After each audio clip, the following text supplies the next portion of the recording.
મને અંદરથી એમ થાય આપણે શું કરી શકીએ, આપણે કેટલા નાના માણસો છીએ, આ લોકો કેટલા નાગા માણસો છે કે આવું કરે છે.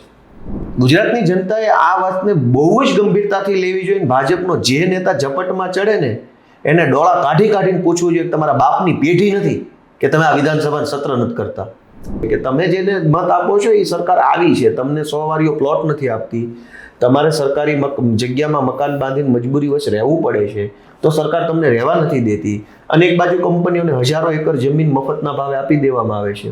ભાજપના અંધભક્તો છે, એનું મારે કંઈ બોલવું નથી અત્યારે, સારી વાત હાલે છે એને હાલવા દઈએ.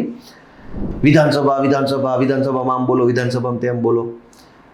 એકચ્યુઅલમાં ગુજરાતની વિધાનસભા કેટલા દિવસ કામ કરે છે? હવે એમાં ભાજપના 2-3 અંધભક્તો એ પાછી એને તો ભગવાનની દયાથી ભગવાને પહેલેથી અભણ જ રાખેલા છે. એ કે બધાના ઘર ઉપર લગાવ્યું છે, એની ઉપર એ વેરા આવશે. હવે એને કોણ સમજાવે ભાઈ? થોડુંક તો હાવ આ તમે જેને મત આપો એ ન્યા જઈને એને એવી સિસ્ટમ કરી છે કે સત્ર જ ન ભરાય, વિધાનસભા જ ન થાય, કઈ બોલવાનો વારો જ કોઈનો ન આવે, તો શું બોલવાના, શું કરવાના? દર 4 મહિને 20 દિવસનું સત્ર ભરાવવું જોઈએ. ગરીબ વર્ગ છે. ભાજપની સરકારે બધા ઉપર બુલડોઝર મોકલે છે અને ન્યા સિંગમ બનીને ફરે છે ભાજપના માણસો.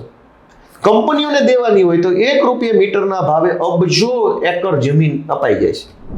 એમાં મને એવું લાગે છે વિધાનસભા લાઈવ નહીં બતાવવા પાછળ કે બતાવવા જેવું હશે નહીં બહુ જાજુ.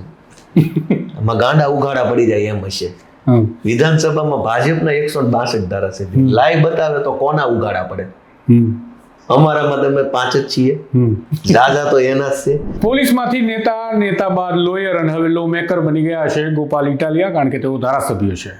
ધારાસભ્ય ગોપાલ ઇટાલિયાના સંઘર્ષના સમયથી લઈ અનેક પ્રકારના સમાચાર સ્ટોરીઝ તમે સાંભળ્યા, પણ હવે ધારાસભ્ય છે, માટે આપણને આશા હોય કે ગુજરાત રાજ્યની વાત કરે છે અને તેમણે જે રજૂઆતો કરી છે તેના વિશે વાત કરીએ. મહત્વના મુદ્દાઓ પર તેમણે પ્રકાશ પાડ્યો હતો. ટૂંક સમય પહેલાં મુખ્યમંત્રીને મળીને તેમણે રજૂઆત કરી હતી ટીપી મામલે, ટાઉન પ્લાનિંગ મામલે. આમ તો અસર કરતા ગુજરાતના તમામ નાગરિકો બન્યા કાયદાના કારણે, અને સાથે જ તેમણે એક મહત્વની વાત કરી સોલાર અને વિન્ડ ફાર્મ બાબતે કે તેમના પર વેરો લાદવામાં આવે, જે મિલકતનો વેરો અન્ય લોકોને ભરવો પડે છે. આ બધા જ મુદ્દાઓ પર આપણે ચર્ચા કરવી છે તેમની સાથે જે વાત કરીએ કે હવે ગુજરાત વિધાનસભામાં આજે તેમને સોલાર અને વિન્ડ ફાર્મ એટલે કે રિન્યુએબલ એનર્જી મામલે અવાજ ઉઠાવ્યો છે, તો કંપનીઓને મફતના ભાવે લાખો એકર જમીન ફાળવી છે, એ મામલે તેઓ આગળ શું કરશે? નમસ્કાર ગોપાલભાઈ. નમસ્તે. સૌપ્રથમ તો શરૂઆતમાં તમે ધારાસભ્ય બની ગયા છો એટલે લો મેકર છો, હવે માત્ર લોયર નથી રહ્યા, અને કાયદાની કલમો સાથે મુખ્યમંત્રીને સમજાવી આવ્યા છો ટીપીનો મામલો, ટાઉન પ્લાનિંગનો.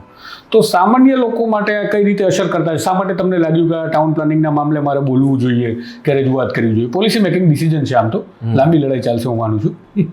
ટાઉન પ્લાનિંગ એક્ટ જે બનેલો છે એ ગુજરાતના તમામ વ્યક્તિને લાગુ પડે છે.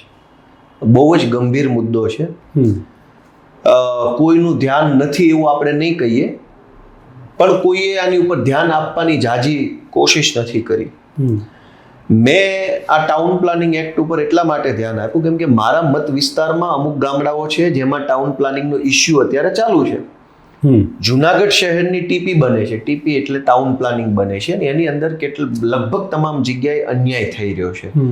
એટલે જ્યારે હું ચૂંટણી પ્રચારમાં ગયો ત્યારે જે ટાઉન પ્લાનિંગના અસરગ્રસ્ત ગામડાઓ હતા એમણે મને કીધેલું કે તમે આમાં અમને મદદ કરજો. પહેલા તો આપણે એ સમજીએ કે જેણે જીવનમાં ગાંધીનગર જોયું હશે એને ખબર હશે કે ટાઉન પ્લાનિંગ કોને કહેવાય. ગાંધીનગરમાં જે માણસ જોયું એને જોયું છે બધું જ તે ચોરસ છે, ક્યાંય વાંકું ચૂકું કશું જ નથી, બધું ચોરસ છે. રોડ બધા ચોરસ છે, કાટખૂણે કહેવાય. મકાનો બધા કાટખૂણે છે, બધું જ ચોરસ છે. ક્યાંય ટ્રાફિક જામ નહીં, ક્યાંય પાર્કિંગની સમસ્યા નહીં, કશું જ ગંદકી નહીં, બધું જબરજસ્ત મજા આવે એવું શહેર. શું કામ છે? કેમ કે એમાં ટાઉન પ્લાનિંગ છે. તો ગુજરાતના તમામ શહેરોમાં ટાઉન પ્લાનિંગ કેમ ન થઈ શકે? શહેરોની અંદર જાઓ તો વાંકા ચૂકા રસ્તા કેમ છે? જૂના જમાનાની વાત છોડી દો, છેલ્લા 10 વર્ષમાં જે શહેરો મોટા થયા, બોર્ડર વધી, 10 વર્ષની અંદરની જ વાત છે, એની પહેલા જે બાંધકામ થઈ ગયું, પણ માત્ર છેલ્લા 10 વર્ષમાં જે નવું બાંધકામ થયું એ બાંધકામ કાટખૂણે કેમ નથી, ચોરસ કેમ નથી? બધી જ વસ્તુ ચોરસ કેમ નથી? ચંદીગઢમાં જાઓ તો બધું ચોરસ છે, ગાંધીનગર ચોરસ છે, દુનિયાના અનેક દેશોમાં આપણા ગુજરાતના છોકરાઓ રહે ત્યાં શું છે? બધું કાટખૂણે હોય છે, ટ્રાફિક જામ ન થાય. તો ટાઉન પ્લાનિંગ એક્ટ એ ગુજરાતની આમ જનતાને ખૂબ જ લાગુ પડતો વિષય છે. એમાં શું થાય છે, ટાઉન પ્લાનિંગ એક્ટનો યોગ્ય અને સાચો અમલ નથી થતો એટલે શહેરોની અંદર બહુ મોટી સમસ્યા થાય છે. શું સમસ્યા છે? એક તો લગભગ તમામ શહેરોની અંદર મકાનો ખૂબ મોંઘા થતા જાય છે, ખૂબ મોંઘા થતા જાય. શું કામ?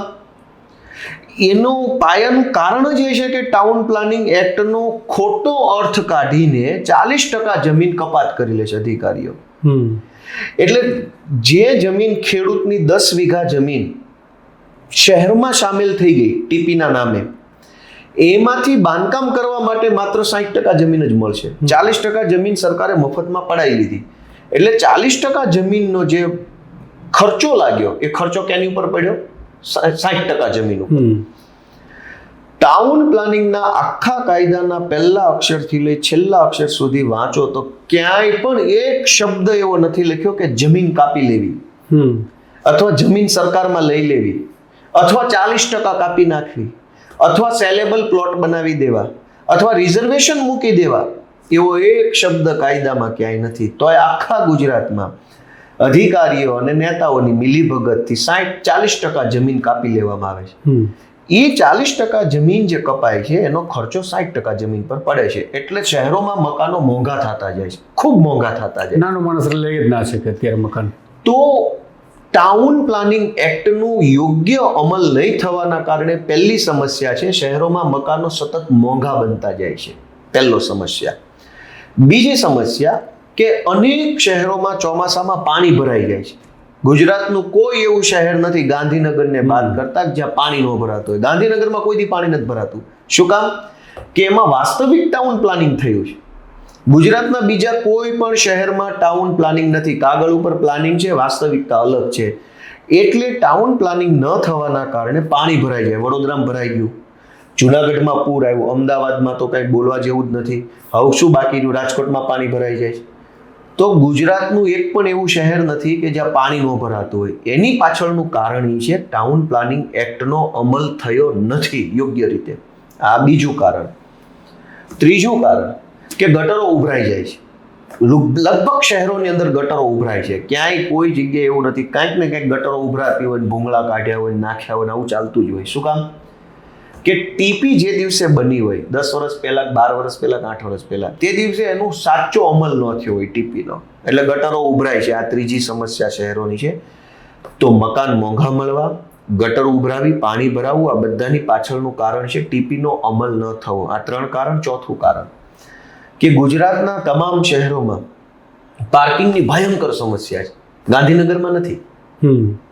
ગાંધીનગરમાં મેં કોઈ દી ટ્રાફિક નથી જોયું, કેમ કે હું તો પોલીસ બન્યો અમદાવાદમાં ત્યારથી મેં ગાંધીનગર જોયું, નહીંતર ગામડાના માણસે ગાંધીનગર ન જોયું હોય. ગાંધીનગરમાં જિંદગીમાં ટ્રાફિક નથી થતા. બહુ હાઈ લેવલનો ચક્કાજામ થઈ ગયું કલાકો ને કલાકો. અમદાવાદમાં થાય છે, રાજકોટમાં થાય છે, સુરતમાં ટ્રાફિક થાય છે. શું કામ? કે ટીપીનો અમલ નથી થયો. એટલે ટ્રાફિકનો પ્રશ્ન અને પાર્કિંગનો પ્રશ્ન, બંને પ્રશ્નો એટલે માટે થાય છે કે ટીપીનો ખરેખર યોગ્ય અમલ નથી થતો, ખોટો અમલ થાય છે. આ એનો ચોથો પાંચમો પ્રશ્ન. છઠ્ઠો પ્રશ્ન કે પાણીનો ફોર્સ નથી આવતો. તમે અનેક શહેરોમાં આમ જનતાને પૂછો ને તો પાણી જે ઘરે છે ને ધીમું આવે છે. પૂરી તાકાતથી પાણી નથી આવતું. અનેક જગ્યાએ પ્રોબ્લેમ છે. શું કામ? એના પાયામાં પણ ટીપી છે કે ટીપીનો ખરેખર અમલ નથી થતો. નેતાઓ અને અધિકારીઓ માલ કમાય છે એટલે આ પાણીની સમસ્યા છે. હવે બહુ લાંબુ બોલીશ તો આ આપણું રેકોર્ડિંગ છે 3 કલાકનું થઈ જાય. એટલે હું શોર્ટમાં રાખું છું કે પાણીના ફોર્સને અને ટીપીને અંદર લેવા દેવા છે. કોઈ ગાંડો માણસ હોય તો એમ પૂછે કે પાણીને ટીપીને શું છે? છે લેવા દેવા. ધારાસભ્ય તરીકે અને ધારાશાસ્ત્રી તરીકે, બે તરીકે હું આ વાત કહી શકું એમ છું. પછીની સમસ્યા કે ટીપીનું ખોટું અમલીકરણ થાય છે એટલે શહેરોની અંદર જે કંઈ પણ માળખાકીય સુવિધા ઊભી થવી જોઈએ, સરકારી શાળા બનવી જોઈએ, સરકારી દવાખાના બનવા જોઈએ, સરકારી લાઇબ્રેરી બનવી જોઈએ, સરકારી રમતગમતનું ગ્રાઉન્ડ, એવું કાંઈ બનતું જ નથી. શું કામ નથી બનતું? એના પાયામાં તે ટીપીનું ખોટું અર્થઘટન છે. રાજકોટની અંદર કેમ નવી સરકારી શાળા 10 વર્ષમાં કેટલી બની? એ કોઈ નહીં બની હોય, લગભગ તો નહીં જ બની હોય. એકાદી બની હોય તો એ સમખાવા. અમદાવાદમાં નવી સરકારી શાળા નથી બનતી, સુરતમાં નથી બનતી. શું કામ? ટીપીનું એની પાછળ કારણ છે.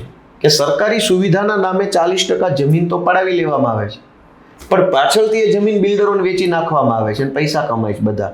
ખેડૂતની જમીન મફતમાં લઈ લીધી, એ જમીન સરકાર હસ્તક આવી, એ જમીન સરકારે બિલ્ડરને વેચી નાખી.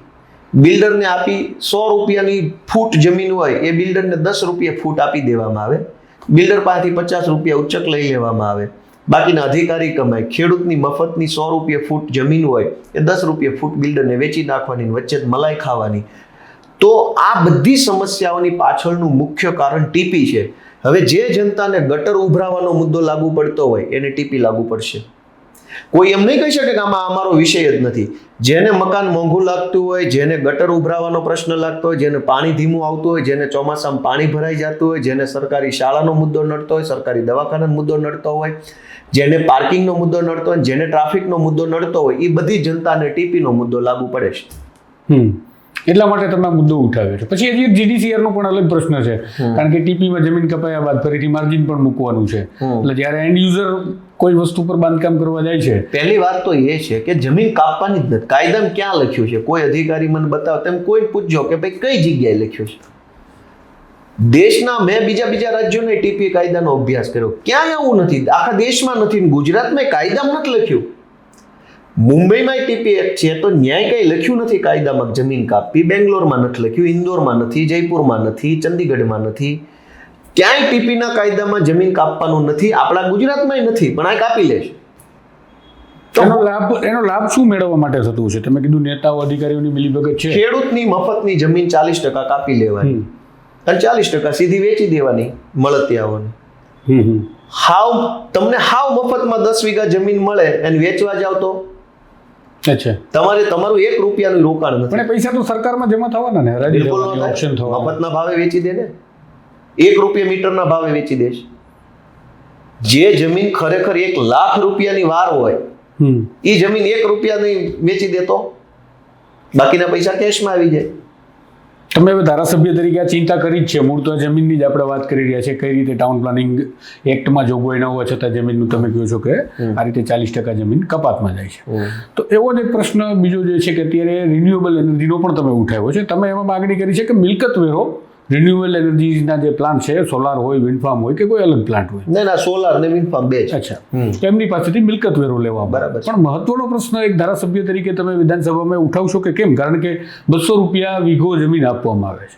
જે આપણે જમીન આપીએ છીએ તો એ જમીનને આપણે ડિસ્કોમની આપણી પાસે પોલિસી છે આખી, અને એ પોલિસીની અંતર્ગત આપણે 200 રૂપિયા વીઘે આપીએ છીએ. રિલાયન્સને ખૂબ આપી છે, અદાણીને ખૂબ આપી છે. સૌથી મોટું વિશ્વનું જેમની પાસે સોલાર પાવર બનાવવાનો જેમને વાઇબ્રન્ટ ગુજરાતની અંદર વાયદો કર્યો છે એ અદાણી પણ અત્યારે કચ્છમાં જે જમીન ઉપર ડેવલપમેન્ટ ખાવડા કરે છે, તો બધી જગ્યાએ રિલાયન્સને પણ ખાવડી એની રિલાયન્સના પ્લાન્ટની પાછળ જમીન આપવામાં આવી. આ બધી જમીનો આપવામાં આવી છે. સેંકડો એકર છે આ, સેંકડો નહીં હું માનું છું, હજારો એકરો છે આ. બનાસકાંઠામાં પણ આપી છે, સરકારે વિધાનસભામાં સ્વીકાર્યું છે. તો આ મુદ્દો તમે શું માનો છો? નહીં, આમાં કંપનીઓનો નાની અનેક કંપનીઓ છે. મિલકત વેરો શેની ઉપર લાગે છે? મિલકત ઉપર. નામ જ મિલકત વેરો છે. તો જે વસ્તુ મિલકત છે એનો વેરો છે. આ ઓફિસમાં બેઠા છે, આ મિલકત છે તો આનો વેરો છે. ઘર આપણું છે તો એનોય મિલકત વેરો આવે. ગામડામાં આવે છે મિલકત વેરો, ઘરનો આવે છે. દુકાનનો મિલકત વેરો આવે છે. મોબાઈલનો ટાવર છે એનોય મિલકત વેરો આવે છે, કેમ કે એ મિલકત છે. તો સોલાર ફાર્મ, મારા ઘરની અગાસી પર લાગેલા સોલારની વાત નથી કરતો હું. કોમર્શિયલ પ્રોજેક્ટ જે છે, વેપારી ધોરણે હજારો પ્લેટો લગાવેલી છે, મેગાવોટનું ઉત્પાદન થાય એની વાત છે. હવે એમાં ભાજપના 2-3 અંધભક્તો પાછી એને તો ભગવાનની દયાથી ભગવાને પહેલેથી અભણ જ રાખેલા છે. એ કે બધાના ઘર ઉપર લગાવ્યું છે, એની ઉપર એ વેરા આવશે. હવે એને કોણ સમજાવે? ભાઈ થોડુંક તો હાવ. સોલાર ફાર્મ ના કહેવાય. સોલાર ફાર્મ કોને કહેવાય? કે જ્યાં તમે કેટલા બધા મેગાવોટનું ઉત્પાદન કરતા હો, તમારા અગાસી પર એનાથી પંખો આવે, એનો થોડો વેરો લેવાનો છે. પણ હવે એને ભાજપના અંધભક્તો છે, એનું મારે કંઈ બોલવું નથી અત્યારે. સારી વાત હાલે છે, એને હાલવા દઈએ. સોલાર ફાર્મ છે એ એક પ્રોપર્ટી તો છે, મિલકત તો છે જ. એની અંદર જનરેટર છે, સોલાર પ્લેટ છે, એની અંદર પેલા બધા પાવર ઇક્વિપમેન્ટ બધા ઘણા બધા છે. તો એ પ્રોપર્ટી છે ને, તો એની ઉપર વેરો કેમ નહીં? પવનચક્કી એક મિલકત તો છે ને. પવનચક્કી ધારો કે જૂની પવનચક્કી ખોલીને વેચવા જાવ માર્કેટમાં પૈસા મળશે કે નહીં મળે? તો એ મિલકત છે, એની અંદરથી કમાણી થાય છે, તો એનો વેરો લેવાનો છે. મહારાષ્ટ્ર રાજ્યમાં અને કર્ણાટક રાજ્યમાં પવનચક્કીના ફાર્મ, વિન્ડ ફાર્મ અને સોલાર ફાર્મ ઉપર ટેક્સ લેવાય છે. મેં સરકારને એવી રજૂઆત કરી કે ભાઈ સરકાર જો આ બંને ઉપર વેરો લેશે તો ગુજરાતમાં 8,000 કરોડ રૂપિયાની ગ્રામ પંચાયતોને આવક થશે, ગામડાને આવક થશે આ વાતની. કેમ કે પ્રોપર્ટી ટેક્સ છે એ પંચાયતનો વિષય છે. એટલે જે ગામમાં મિલકત વેરો લેવાશે સોલાર ફાર્મનો, વિન્ડ ફાર્મનો, એ ગામની પંચાયતને કાંઈક તો વર્ષે નહીં તો 1,50,00,000 થી 1 કરોડનો ફાયદો થશે. એટલે હું સમજી ગયો, પણ તમને શું લાગે છે શા માટે નથી 8,000 કરોડ રૂપિયાની જ્યારે રાજસ્વ જનરેટ થતું હોય તો આપણા ગુજરાત સરકારને બજેટમાં પણ રાહત થાય, તો શા માટે રાજસ્વ નથી લેવામાં સરકાર ઉપર આધાર ન રાખવો પડે? એક ગામને 50,00,000 થી 1 કરોડ રૂપિયા જો મિલકત વેરો મળી જાય તો સરકારની કોઈ ગ્રાન્ટની જરૂર ન પડે. ભંડોળ આવે, કેમ કે દર વર્ષે કાંઈ 1 કરોડની રિક્વાયરમેન્ટ તો ગામમાં એમેય ના હોય. આ તો દર વર્ષે 1 કરોડનો વેરો આવશે, 50,00,000નો વેરો આવશે. દર વર્ષે 50,00,000 રૂપિયા ગામને વેરા તરીકે મળે અને એમાંથી 70% રૂપિયાનું કામ થાય ને તો પછી ગામમાં 2-3 વર્ષ જ બધા કામ થઈ જાય. ગામમાં હોય શું, 3-4 નાળા હોય, 1-2 રોડ હોય, એક મહણિયું હોય, એકાદી સ્કૂલ હોય, 3 વર્ષમાં બધું બની જાય. પછી તો લાઈફ ટાઈમ જે વેરો આવે એનું કરવાનું શું? ઉલટાનો ફાયદો છે.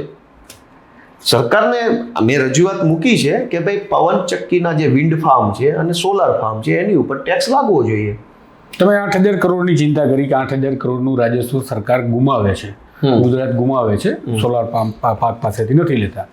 પણ તો એ પણ ચિંતા વ્યક્ત થવી જોઈએ, કારણ કે ગુજરાત વિધાનસભાની અંદર હવે તમે જશો, વિધાનસભામાં તમે તમારા સવાલો મૂકશો, સરકાર પાસે જવાબો માંગશો, તો આ જે સોલાર પાર્ક્સની જે જમીનોની ફાળવણી થાય છે જે હજારો લાખો એકરમાં, માનો કે કોઈ બિઝનેસ છે ને ઉદ્યોગને આપણે પ્રોત્સાહન આપવા માટે સબસિડી અને એવા પ્રોત્સાહન માટેના કાર્યક્રમો કરતા હોઈએ છીએ, પણ આ પ્રકારે જે જમીનોની ફાળવણી થાય છે લાખો એકરમાં, તો એને તમે શું માનો છો? એટલે એ બાબત ઉપર મેં હજુ બહુ વિશેષ અભ્યાસ નથી કર્યો. હું જાણીશ એની ઉપર અભ્યાસ કરીશ, કેમ કે કાંઈ અભ્યાસ કર્યા વગર ગમે એમ બોલવું એ યોગ્ય નથી. કેમ કે હું બોલું, હજારો લોકો સાંભળતા હોય, કોઈ એલફેલ વિષય પર ગમે એમ હું બોલી જાઉં મતલબ નથી. પણ એ એક વાત એમાં અત્યારે હાલ પૂરતું એ કહી શકાય કે સૌરાષ્ટ્રમાં, મને ઉત્તર ગુજરાતનો અનુભવ નથી, સૌરાષ્ટ્રનો તો હું છું એટલે મને અનુભવ છે, અનેક ગામડાની અંદર લગભગ 10 થી 20% પરિવારો એવા છે કે જે સરકારી ગૌચરની જમીન કે પડતર જમીન ઉપર મકાન બાંધીને રહે છે. એ એમની મજબૂરી છે. અનેક ગામડામાં લોકોએ લાચારીવશ ત્યાં મકાન બનાવવું પડ્યું, કેમ કે એની પાસે જગ્યા નથી, કેમ કે એની પાસે મકાન નથી, કેમ કે એ સદીઓથી એ ગામના વતની છે પણ એની પાસે કંઈ છે નહીં. એટલે સમય જતા એને જે જગ્યા ખાલી પડી હતી ત્યાં નાનું મોટું ઝૂંપડું બનાવ્યું, કોઈએ કાચું બનાવ્યું, કોઈ પાકું બનાવ્યું. 10-20% લોકો લગભગ ગામમાં હશે, કોઈ ગામમાં કદાચ બિલકુલ ન હોય, એવું બને. પણ લગભગ ગામની અંદર આવી રીતે લોકો લાચારીવશ સરકારી જમીનમાં રહેવા મજબૂર બન્યા છે જીવન નિર્વાહ માટે, અને ગરીબ વર્ગ છે. ભાજપની સરકારે બધા ઉપર બુલડોઝર મોકલે છે અને ન્યા સિંઘમ બનીને ફરે છે ભાજપના માણસો. કંપનીઓને દેવાની હોય તો ₹1 મીટરના ભાવે અબજો એકર જમીન અપાઈ જાય છે. તમે જે પ્રશ્ન કહો છો, કંપની જોતી છે તો 1 કલાકમાં ફાઇલનો નિકાલ થઈ જાય છે અને 500 એકર, 2,000 એકર, 4,000 એકર જમીન ઊભા મળી જાય છે. ગામડાના માણસને ઝૂંપડું બનાવવા માટે જમીન નથી મળતી. 100 વારીઓ પ્લોટ માગે તો ધક્કા ખાય. સરકારી માણસો એટલે જાણે એના બાપાની જમીન ખાતે કરી દેવાની ને એવું હલકું તો વર્તન કરે છે. સરકારી સિસ્ટમમાં બેઠેલો માણસ હોય એની પાસે ગરીબ 100 વારીઓ પ્લોટ માગે, અરજી કરે કે મને 100 વારીઓ મારા ગામમાં ફાળવી દો, તો મારી પોતાની માલિકીનું કંઈક થઈ ગયા તો હું એકદમ ટેન્શન ફ્રી. અને ઘરખાડના પ્લોટ મળવા પાત્ર છે પણ ઓલા દેવા પાત્ર નથી ને. ઈ દેવાની સત્તામાં બેઠેલા અધિકારીને એટલી બધી વિકૃત માનસિકતા છે કે એને એમ થાય છે કે જાણે એના બાપાની પોતાની મિલકત વેચીને 100 વારીઓ દઈ દેવાનો હોય. અને એનો એ જ અધિકારી પાસે જો કંપનીની ફાઇલ આવશે તો ઊભા સહી કરી દેશે.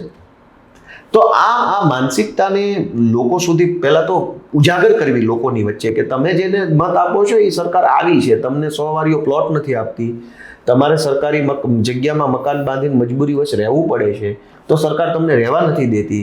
અને એક બાજુ કંપનીઓને હજારો એકર જમીન મફતના ભાવે આપી દેવામાં આવે છે.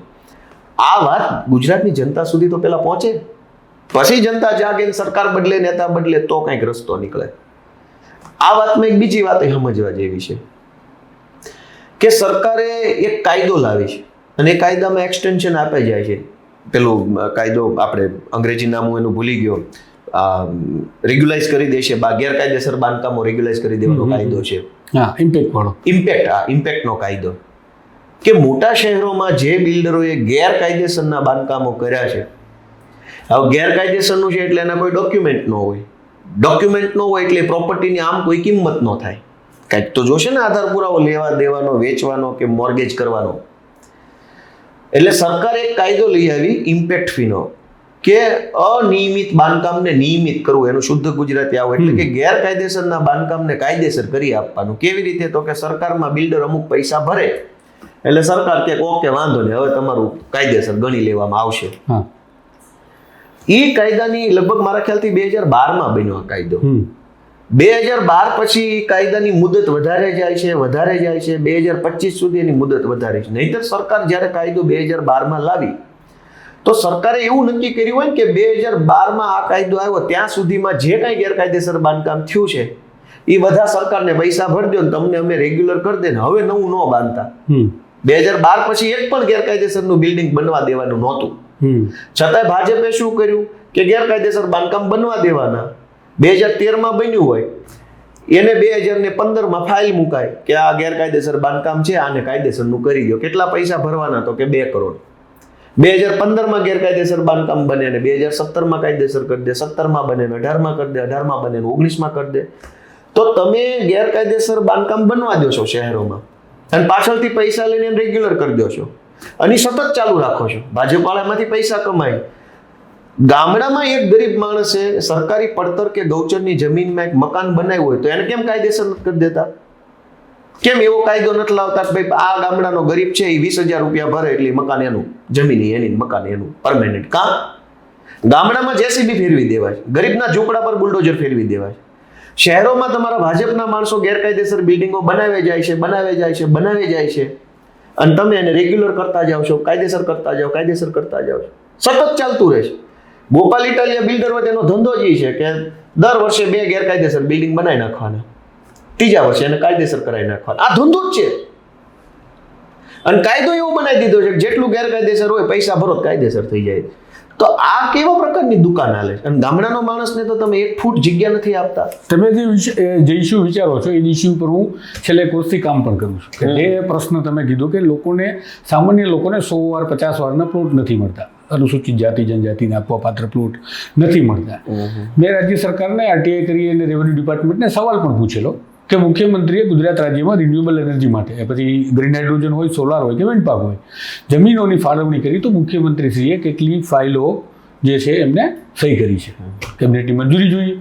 મને જવાબ એવો મળે છે કે એ અમે કોઈ આ પ્રકારનું રેકર્ડ મેન્ટેન કરતા નથી. એનો મતલબ એવો છે કે રાજ્યની સરકાર પાસે એવો કોઈ રેકર્ડ જ નથી કે લાખો એકર જમીન ફાળવી દીધી છે અને જેના પર મુખ્યમંત્રી સહી કરે છે. એક આગળનું મેન્ટેનન્સ થતું નથી.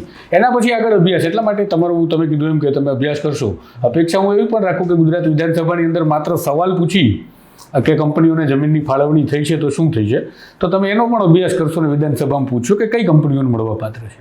જો કે બધા જ માટે એક પોલિસી રાખવામાં આવી છે, કોઈ પણ માણસ અરજી કરી શકે, પણ કોઈ એવો સામાન્ય માણસ હોતો નથી કે જે મુખ્યમંત્રી પાસેથી ફાઇલ ક્લિયર કરાવી શકે, 5 કરોડ રૂપિયા 2 કરોડ રૂપિયા ડિપોઝિટ ભરી શકે અને એ જમીન ઉપર 5 વર્ષની અંદર સોલાર કે વિન્ડ ફાર્મ ઊભું કરી દે અથવા તો ગ્રીન હાઇડ્રોજનનો 50% પ્રોજેક્ટ શરૂ કરી દે. આ બધું પોલિસીમાં લખેલું છે, એ પોલિસી અઘરી છે. તો આ મુદ્દાને લઈ ગુજરાત વિધાનસભાની અંદર હું અપેક્ષા રાખું કે તમે હવે તમારી પાસે, તમે લો મેકર છો, મેં એટલે જ કીધું કે લોયરમાંથી હવે તમે લો મેકર બની ગયા છો અને તમારા માટે તો સારું એ પણ હું માનું છું કે તમે લોયર છો અને લો મેકર છો એટલે કાયદો પણ તમને આવડે છે, પેલું અંગૂઠાવાળી સિસ્ટમ નથી. તો આ મુદ્દાઓને લઈ આજે તમારી જે અત્યારે જે તમારા સવાલો શરૂ થયા છે તો એ મુદ્દાઓને લઈને આગળ વિધાનસભામાં ગોપાલ ઇટાલિયાના કેવા તેવર જોવા હવે આ તમે વારે ઘડીએ વિધાનસભા બોલો છો, પણ એક વસ્તુની જાણ કદાચ તમને નહીં હોય ને ગુજરાતમાં ઘણા નહીં હોય. એ બહુ જ દુર્ભાગ્યનો વિષય છે, બહુ જ દુઃખનો વિષય છે અને લોકોને ખરેખર આ વાતને લઈને છે ને અંદરથી બળતરા થવી જોઈએ. હવે જો હું કહીશ એની, કેમ કે વિધાનસભામાં આમ બોલો, વિધાનસભામાં તેમ બોલો. એકચ્યુઅલમાં ગુજરાતની વિધાનસભા કેટલા દિવસ કામ કરે છે? 365 માંથી કેટલા દિવસ? બરાબર છે. અને ક્યારેક તો ટૂંકા સત્રો પણ નહીં, ક્યારેક નહીં. હું તમને આખું કહું કે કેટલું આ ભાજપ વાળાની હલકી માનસિકતા કેવી છે એ તમે જુઓ. 365 દિવસમાંથી વિધાનસભા કેટલા દિવસ કામ કરે છે? બજેટ સત્ર હોય 25 દિવસનું, એમાં વચ્ચે રજા હોય પણ તોય સળંગ જાહેર થયાથી લઈને પૂરું થયા 26 દિવસનું બજેટ સત્ર. અને ચોમાસું સત્ર કાયમ દર વખતે 2 કે 3 દિવસનું ચોમાસું સત્ર. એટલે 25 + 2 અથવા 3 એટલે 30 નો આંકડો પકડીને હાલો. 365 દિવસમાંથી ધારાસભ્યો 30 જ દિવસ ત્યાં બેસે છે. હવે એ 30 દિવસ શું કામ બેસે છે? ગુજરાતની જનતાએ આ વાતને બહુ જ ગંભીરતાથી લેવી જોઈએ. ભાજપનો જે નેતા ઝપટમાં ચડે ને એને ડોળા કાઢીને પૂછવું જોઈએ કે તમારા બાપની પેઢી નથી કે તમે આ વિધાનસભાનું સત્ર નથી કરતા. ભારતના સંવિધાનમાં એમ લખ્યું છે કે કોઈ એક સત્ર અને બીજા સત્ર વચ્ચે 6 મહિનાથી વધુ ગાળો ન હોવો જોઈએ. હા. એટલે કે 6 મહિનાની મર્યાદામાં તમારે ફરજિયાત સત્ર કરવું પડે. એ બંધારણમાં લખ્યું છે. જો સત્ર ન કરે તો સરકાર ભાંગી જાય, સરકાર ખતમ થઈ જાય. બંધારણનો ભંગ થયો, રાષ્ટ્રપતિ શાસન આવી સત્ર બોલાવતા નથી એટલા માટે જનપ્રતિનિધિ નથી આવી શકતો. બરાબર? નહીં, હું તમને કહું સાંભળો કે દર 6 મહિને સત્ર કરવું પડે એ સંવિધાનમાં છે એટલે કરવાનું છે. ભાજપવાળા શું કરે છે? ફેબ્રુઆરીમાં એક સત્ર ફરજિયાત હોય છે આખા દેશમાં, બજેટ સત્ર. બજેટ સત્ર તો કરવું જ પડે, નહીંતર ખબર કેમ પડશે કે સરકારમાં પૈસા આવ્યા કેટલા ને વાપરવાના જ ક્યાં? તો બજેટ સત્ર ફરજિયાત છે એટલે બજેટ સત્ર થઈ ગયું. બજેટ સત્રથી 6 મહિના ગણો તો કયો મહિનો આવે? બજેટ સત્ર હંમેશા ફેબ્રુઆરીમાં હોય. ફેબ્રુઆરીથી 6 મહિના ગણો તો કયો મહિનો આવે? ઓગસ્ટ, સપ્ટેમ્બર જ આવે હંમેશા માટે. એટલે આપણે જેને ચોમાસું સત્ર કહીએ છીએ એ જનતા માટે નથી લાવતા ભાજપવાળા. લાવવું પડે છે બંધારણના કારણે. ન લાવે તો સરકાર પડી જાય એટલે આવે છે. ટૂંકી મર્યાદાનું. હા, ટૂંકી મર્યાદા. એટલે શું થાય? ઓન પેપર રેકર્ડમાં શું આવી જાય? સત્ર થઈ ગયું. બંધારણમાં એવું નથી લખ્યું 2 દિવસનું હશે, 5 દિવસનું હશે, 8 દિવસનું હશે, 10 દિવસ, એવું નથી લખ્યું છે સત્ર હોવું જોઈએ. એ તો 1 દિવસ આવે તોય સત્ર ગણાય, અડધો દિવસ આવે તોય સત્ર ગણાય, 2 દિવસ આવે તોય સત્ર ગણાય. એટલે બંધારણ પ્રમાણે એની ફોર્માલિટી પૂરી કરવા માટે થઈને દર વખતે ચોમાસાના નામે ઓગસ્ટ સપ્ટેમ્બરમાં 2 દિવસનું સત્ર આવે ગુજરાતમાં. હવે ચોમાસું સત્ર ઓગસ્ટ કે સપ્ટેમ્બરમાં કરો તો બાકીના 6 મહિના ક્યારે થાય? ફેબ્રુઆરીમાં. ઓક્ટોબર, નવેમ્બર, ડિસેમ્બર, જાન્યુઆરી, ફેબ્રુઆરી. બરાબર છે. એટલે લગભગ 6 ત્યાં થઈ જાય. તો એ તો ફરજિયાત આવવાનું છે. ફોર્માલિટી થઈ રહી છે એક્સ્ટ્રીમલી. એટલે શું થાય તેમ સમજો. તમે વારે ઘડીએ વિધાનસભા ભરાય જ છે ક્યાં? સત્ર આવે તો બોલે ને ધારાસભ્ય. ફેબ્રુઆરી સત્ર બજેટનું છે, એ પછી કઈ સત્ર જ નથી. આ સત્ર ફોર્માલિટી પૂરી કરવાનું છે. પેલું બંધારણમાં લખ્યું છે 2 દિવસનું કર્યું એટલે ચોપડે ચડી ગયું, સત્ર બની ગયું. ગ્રામસભા જેવું. ગ્રામસભા થાય છે આખા ગુજરાતમાં, ખબર કોઈ નથી. ખબર કોઈ સિન્ડિકેટ થાય. બરાબર. હવે વિધાનસભાનું સત્ર 3 દિવસનું ચોમાસું આવશે. 182 ધારાસભ્યો છે. એમાંથી તમે સમજો કે 182 માંથી 50 ધારાસભ્યો તો એવા હોય ને જેને ખરેખર કોઈ વાત મૂકવી હોય. 5-5 મિનિટ બધાય બોલવું હોય તો કેટલી મિનિટ થઈ? કલાકો કેટલી થઈ? મારું ગણિત બહુ કાચું છે એટલે હું જાહેરમાં ગણિત નહીં મારું. 50 ધારાસભ્યોને એક ધારાસભ્ય ઓછામાં ઓછી 5 મિનિટ કંઈક બોલવા માંગે કોઈ વિષય ઉપર તો કેટલી મિનિટ થઈ? 250 મિનિટ. 250 મિનિટ એટલે કલાક કેટલી થઈ અંદાજે? કલાકો તો મારે ગણવી પડશે. બરાબર. તો એ જનતા ગણી લે. અને 3 દિવસની કલાક, 4 કલાક ઉપર 4.5 કલાક થાય. હવે તમે વિચારો 3 દિવસનું જે સત્ર છે એ સત્ર દિવસ આખો બોલે છે. હકીકતમાં 12 વાગે સત્ર ચાલુ થાય અને 5 વાગે પૂરું થઈ જાય, વચ્ચે 1 કલાકનો લંચ આવે. એટલે કલાક કેટલી થઈ? તેમાં કોણ બોલશે ને હું બોલશે? મેં તો 50 ધારાસભ્ય ટોટલ માર્યો એટલે 4 કલાક આવી. 100 ધારાસભ્ય બોલવા માંગે તો મારું એમ કેવું છે કે આમાં ચર્ચા કરવાનો સમય ક્યાં છે? ખરેખર ગુજરાતમાં ભાજપની સરકાર એમ ઈચ્છતી હોય કે લોકોના પ્રશ્નોની ચર્ચા થવી જોઈએ તો દર 4 મહિને 20 દિવસનું સત્ર આવવું જોઈએ. એટલે 80 દિવસના સત્ર હોવા જોઈએ આખા વર્ષમાં. પણ તો તમે શું કરશો? આવું સમય જ નથી અને આવું સત્ર નહીં, તો જે થશે એટલું કરશું. હા, મારા હાથમાં અને મારી સત્તામાં જેટલું છે એટલું તો હું કરીશ, પણ બાકી મને જે ખબર છે ગુજરાતના લોકોને તો હું જણાવું ને કે બાપા આમ હાલે છે. આ તમે જેને મત આપો એ ન્યા જઈને એને એવી સિસ્ટમ કરી છે કે સત્ર જ ન ભરાય, વિધાનસભા જ ન થાય, કઈ બોલવાનો વારો જ કોઈનો ન આવે તો શું બોલવાના, શું કરવાના? દર 4 મહિને 20 દિવસનું સત્ર ભરાવવું જોઈએ. એના બદલે 1 ફેબ્રુઆરીમાં બજેટ સેશન જેમાં માત્ર બજેટ જ હોય, બીજી કઈ વાર્તા હોતી નથી. પછી ફોર્માલિટી માટે આ 3 દિવસનું સત્ર.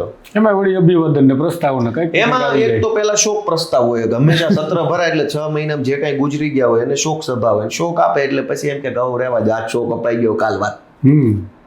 હા, સત્ર બેસતું જ નથી તો ધારાસભ્ય કેવી રીતે કહી શકશે ભાજપ વાળા એટલી હદે મને એમ થાય ને આ વાતને છે ને આપણને બળતરા થવી જોઈએ કે આવું કરે છે આ લોકો, મિસયુઝ કરે છે સત્તાનો. તમે સત્ર નહીં થવા દો તો દર 4 મહિને એક સત્ર આવે, શું વાંધો છે? 4 મહિનામાં જે કાંઈ પ્રશ્નો પોતપોતાની વિધાનસભામાં ઉપસ્થિત થયા હોય એ 4 મહિનાના અંતે 20 દિવસના બજેટ સત્ર સેશનમાં મૂકી દેવાના. તો 3 દિવસનું સત્ર છે ને 182 ધારાસભ્ય છે. કોણે બોલવાનું, હું બોલવાનું, 12 થી 5 નો ટાઈમ છે ને વચ્ચે 1 કલાકની રજા છે, એટલે 1 થી 5 એટલે 4 કલાક થયા. 4 કલાકમાં એક માણસ જો લાંબુ ભાષણ આપી દે, બબાલની ગણવાની કે નહીં ગણવાની? બબાલ તો ભૂલી જાઓ.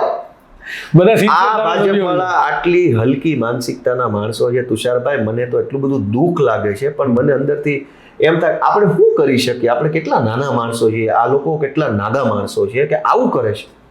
આપણને અંદરથી આઘાત થાય કે આવું ન કરો. આ ગાંધીજીનું, સરદાર પટેલનું ગુજરાત છે.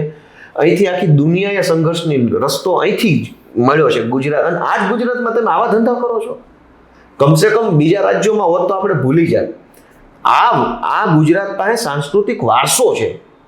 આ ગુજરાત પાસે આપણો કેવડો ભવ્ય ઇતિહાસ છે. હડપ્પા લોથલની સંસ્કૃતિ, અંગ્રેજો દેશમાં આવ્યા તો પહેલી વાર અહીંયા આવ્યા, ગાંધી અહીંથી, સરદાર અહીંથી, સૌથી મોટો સમુદ્ર કિનારો આ ગુજરાત પાસે. આપણે કેવા રાજ્યના માણસો છીએ કે જ્યાં આપણી પાસે ભગવાને બધું જ આપ્યું, રાજકીય વારસો, સામાજિક વારસો, ધાર્મિક વારસો. ભગવાન શ્રી કૃષ્ણ મથુરામાં જન્મ્યા અને છેલ્લે અહીં આપણા ગુજરાતમાં આવીને એમણે પોતાનું કર્મભૂમિ બનાવી. તો કેવડી મોટી વાત આપણા માટે છે. અને ભાજપવાળા હાવ બાપાની પેઢીની જેમ હાલે છે, હાવ બાપાની પેઢી એમ. તો આપણને એટલું બધું અમને અંદરથી દુઃખ લાગે છે કે આમ ન હોય. તમે વિધાનસભાના સત્ર નથી થવા દેતા તો શું કહેવાનું? પણ તો ગોપાલભાઈ આવો એક ઇસ્યુ તો લાઈવ નો પણ છે, વિધાનસભાનું લાઈવ પ્રસારણ પણ નથી થતું. એ તો બંધ જ છે, લાંબા સમયથી આ બંધ ચાલે છે. હા તો પણ એ તો હવે શું કરવાનું? તમે ધારાસભ્ય છો, તમારે કરવાનું. શું કરવાનું? તમે અમને સવાલ કરશો તો અમે તો માધ્યમો કઈ કઈ થાકી જઈએ છીએ. સેન્સર ન કરો, હવે તો પણ સેન્સર કરીને સીડી આપે છે. એટલે હવે એમાં મને એવું લાગે છે વિધાનસભા લાઈવ નહીં બતાવવા પાછળ કે બતાવવા જેવું હશે નહીં બહુ જાજુ. આમાં ગાંડા ઉઘાડા પડી જાય એમ હશે. વિધાનસભામાં ભાજપના 162 ધારાસભ્ય લાઈવ બતાવે તો કોના ઉઘાડા પડે? અમારામાં તમે 5 જ છીએ, દાદા તો એના જ છે. હવે ભાજપ એવું જાહેરમાં એમ કહે છે, ભાજપના કાર્યકર્તાઓ, આમ જનતા એવી ચર્ચા કરે છે કે ભાજપની ટિકિટમાં તો ગધેડો છૂટાઈ જાય. આ લોકવાયકા છે ને આવી કે ભાજપની ટિકિટ મળે તો કૂતરો છૂટાઈ જાય, ગધેડો છૂટાઈ જાય. આવું છે કે નહીં ચર્ચાનો વિષય? તો એવું બની શકે ખરેખર ગધેડા છૂટાઈ ગયા હોય અને જો લાઈવ કરો તો ગામ ખબર પડી જાય, લે આ તો ગધેડા છે. ન્યા વિસ્તારમાં સિંહ થઈને ફરતા હોય. હવે વિધાનસભા લાઈવ કરો ને ગામ જો, લે આને આ તારો ગધેડો છે, તો ભાંડો ફૂટી જાય એમ હોય તોય લાઈવ ન બતાવતા હોય એવું બને ને. કેમ કે ભાજપની સીટ પર તો ગધેડા છૂટાઈ જાય. તો એવું બની શકે ને કે ભાજપે 12 થી સિંહ જેવા. અહીંયા ક્યાં હિન્દી બોલવાનું છે, ગુજરાતી બોલવાનું છે? ગુજરાતીમાં જ ગધેડો થઈ જાય ને. હિન્દી બોલવા વાળા ઠીક છે કે ગુજરાતીમાં આવડવું જોઈએ ને કાંઈ. ભાજપના 162 ધારાસભ્યો છે, એમાંથી તમે મંચ ઉપર ભાજપની સભામાં બોલતા કેટલા સાંભળ્યા? વિધાનસભા તો અઘરી વસ્તુ છે, ત્યાં તો પ્રોટોકોલમાં બોલવાનું. ભાજપની રેલી સભા હોય કે જિલ્લા કક્ષાના કાર્યક્રમ, એમાં તમે ભાષણ દેતા કેટલા સાંભળ્યા? 162 જણા કોઈ દી નહીં સાંભળ્યા. ટાંડા મોટા 7-8 જણા જે થોડાક બોલીએ કે એવા ફેમસ હોય ને એને જ બધા સાંભળ્યા. બાકી તમે 162 ને કોઈ દી નહીં સાંભળો. આવડવું જોઈએ ને કાંઈ. ગુજરાતીમાં હિન્દીમાં પ્રશ્ન નથી, કાંઈ નથી આવડતું. રામ ભરોસે હિન્દુ હોટલ છે અને મોજે મોજ છે. ભાજપની ટિકિટ આવી ગઈ, જીતી ગયા. વાહ ભાઈ વાહ. પણ હમણાં એક છેલ્લો સવાલ કે તમે ધારાસભ્ય બન્યા એટલે સ્વાભાવિક છે કે બધા ધારાસભ્યો મળતા રહેવાના, અને બહુ સ્વાભાવિક અને સહજ છે. આપણે સચિવાલયનું રિપોર્ટિંગ વિધાનસભા મેં કર્યું એટલે મને ખ્યાલ છે. એટલે કે કોઈ બહુ મોટો ઇસ્યુ નથી કે ગોપાલ ઇટાલિયા શાંતિ અમૃતિયાને મળે અને ઇસ્યુ બને. હું નથી મળ્યો નહીં, એટલે ઇન ધ સેન્સ કે એક જગ્યા પરથી તમે ત્યાં તો કેટલાય ધારાસભ્યો, મંત્રી, પૂર્વ મંત્રી, જથ્થાબંધ માણસો ઉભા જ નહીં. એટલે એવું માની લેવાનું કે એકબીજા નેતાઓ જે મળતા હોય એટલે સિન્ડિકેટ હોય. હવે જેને તો ભાઈ એજન્ડા ચલાવવો હોય એને તો ભગવાન સુખી રાખે. મુખ્યમંત્રીની ચેમ્બરની બહાર વેઇટિંગ રૂમ હોય અથવા એ જે એરિયા હોય ત્યાં બધા ગુજરાતના બધા મોટા મોટા નેતાઓ, અધિકારીઓ બધા હોય. એ જે જગ્યા છે ત્યાં મંત્રી, ત્યાં બાજુમાં મારાથી 1.5 ફૂટના અંતરે એક થોડાક આગા કેમેરામાં ન આવે ત્યાં એક મંત્રી ઊભા હતા. આ બાજુ 2 પૂર્વ મંત્રી ઊભા હતા. આ બાજુ 7-8 ધારાસભ્યો ભાજપના હતા. આ બાજુ સરકારના બીજા માણસો હતા, કોંગ્રેસના ધારાસભ્યો, ત્યાં બધા એવા જ ઊભા હતા. બધા ધારાસભ્ય, પૂર્વ સાંસદ, પૂર્વ મંત્રી, ચાલુ મંત્રી, પૂર્વ આવા જ લોકો ત્યાં લગભગ નહીં એ સહજ અને સ્વાભાવિક છે કારણ કે તે આવું છે. તો એમાં કાંઈ વિવાદિત નથી ને કાંઈ મોટી અમે આપને બતાવી દઈએ ને એવું કાંઈ છે. આ રાજકીય લડાઈ હોય છે, કોઈ વૈચારિક મતભેદ હોય એનો મતલબ નહીં, બધું હોય જ છે પણ ત્યાં ન હોય. ઈ ચેમ્બરની બહાર તો ઈ વારામાં ઊભો છે ને હું વારામાં ઊભો છું.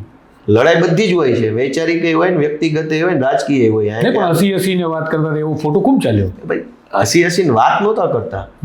એ તો એક થર્ડ પર્સન કોક કંઈક બોલ્યું, મારે કેમેરામાં બોલવું નથી શું વાત, એટલે મેં એ વાતના દાંત કાઢ્યા. મારે હું વાત કરીને કામ છે, મારે કઈ કામ નથી, હું તો કઈ બોલ્યો નથી.